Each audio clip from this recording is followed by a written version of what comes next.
Hi, I'm Mary Anderson, Deputy Editor at Fitness Magazine. Now there are two essential things if you're a woman who runs. First, you need a great pair of sneakers and a maximum support sports bra. Now before you head out for your usual loop, you want to make sure that your sneakers can pass the 300 to 500 mile test. That means if you've run more miles in them than that, it may be time to get new treads. Now, instead of going for the cutest pair that you see, what you really want is a sneaker that fits your foot strike. Now, if you have high arches or a foot strike that you turn sort of to the outside when you strike, you might want a pair like this neutral cushioning pair from New Balance. And you can go with even a super lightweight shoe, but the key for you is that you don't need all the bolsters and training wheels of people whose feet sort of turn in. If you're that sort of runner with a little mild pronation, meaning that your heel sort of turns in, you're going to want a little bit more stability in your shoe.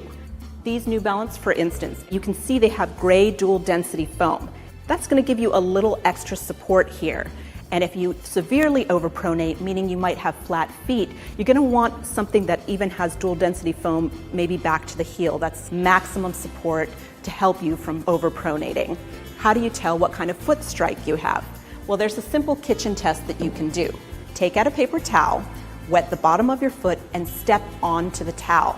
Now, the footprint that you leave behind will give you a clue as to what your foot strike is. If it leaves a C shape, it means you have neither high nor low arches, and you can go for mild stability or maybe even neutral cushioning. If the shape is fully filled in, it means you might have flat feet, so go for the maximum motion control that you can get in a sneaker.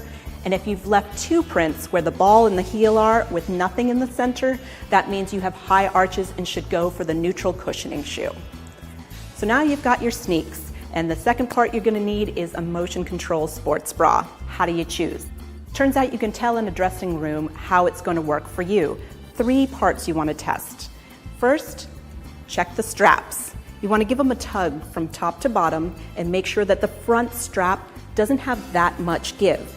Now the back can be a little bit stretchy, but you really want this part to be sort of solid. That's going to give you more support when you run. Also, test the cups. Give them a good stretch too. You want a little give, but not too much. The more sort of stable it is, the more it's going to hold you in. Finally, you put the bra on, make sure there's no spillover. If so, you need a bigger cup size.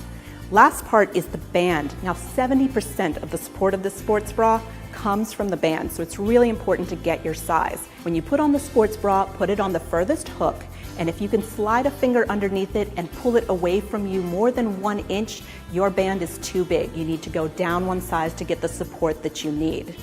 And finally, when you're in that dressing room, give it the jog test. Make sure that everything feels right before you head out on the streets. Then you know you're ready, and those are just the 2 essentials you need to get in a great running workout.